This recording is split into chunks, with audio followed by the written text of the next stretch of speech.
কিন্তু দাদি লোভ করলো না, সেই টাকাগুলো গরিব ও অসহায় মানুষদের মাঝে বিলিয়ে দিতে লাগলো। একদিন দাদি নদীর তীরে ময়লার মধ্যে একটি ঝকঝকে সোনার আয়না দেখতে পেল। কৌতূহল নিয়ে দ্রুত আয়নাটি তুলে নিল সে, কিন্তু দাদা সেটা দেখে লোভে পড়ে গেল। জোর করে দাদির কাছ থেকে আয়নাটি ছিনিয়ে নিয়ে দৌড়ে পালিয়ে গেল। অসহায় দাদি কিছুই করতে পারল না। পাশে পড়ে থাকা একটি ভাঙা আয়না তুলে নিয়ে ধীরে ধীরে বাড়ির পথে রওনা দিল। দাদা খুশি মনে বাড়িতে পৌঁছে আনন্দে নাচতে লাগলো। সে ভাবল এই সোনার আয়নাই তার ভাগ্য বদলে দেবে।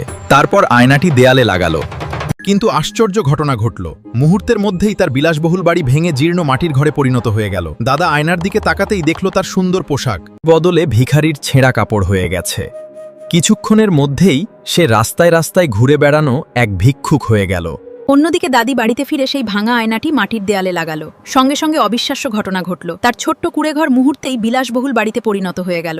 দাদি অবাক হয়ে আয়নার দিকে তাকাতেই সে নিজেকে দেখতে পেল একজন সুন্দরী যুবতী রূপে। কৌতূহলবশত দাদি আয়নার সামনে একটি আপেল ধরল। সঙ্গে সঙ্গে আয়নার ভেতর থেকে হাজার হাজার আপেল বের হয়ে এলো। এরপর সে পরীক্ষা করার জন্য একটি টাকার নোট আয়নার সামনে ধরতেই আয়না থেকে অগণিত টাকা বের হতে শুরু করলো।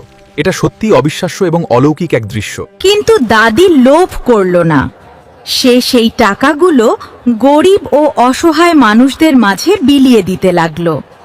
ঠিক তখনই রাস্তার পাশে সে সেই লোভী দাদাকে ভিক্ষুক অবস্থায় দেখতে পেল। দাদির খুব মায়া হলো। সে দৌড়ে বাড়িতে গিয়ে জাদুর আয়নাটি নিয়ে এলো এবং দাদার হাতে তুলে দিল। অনেক মানুষের জীবনে লোভ নয়, দয়া আর ভালোবাসাই সবচেয়ে বড় জাদু।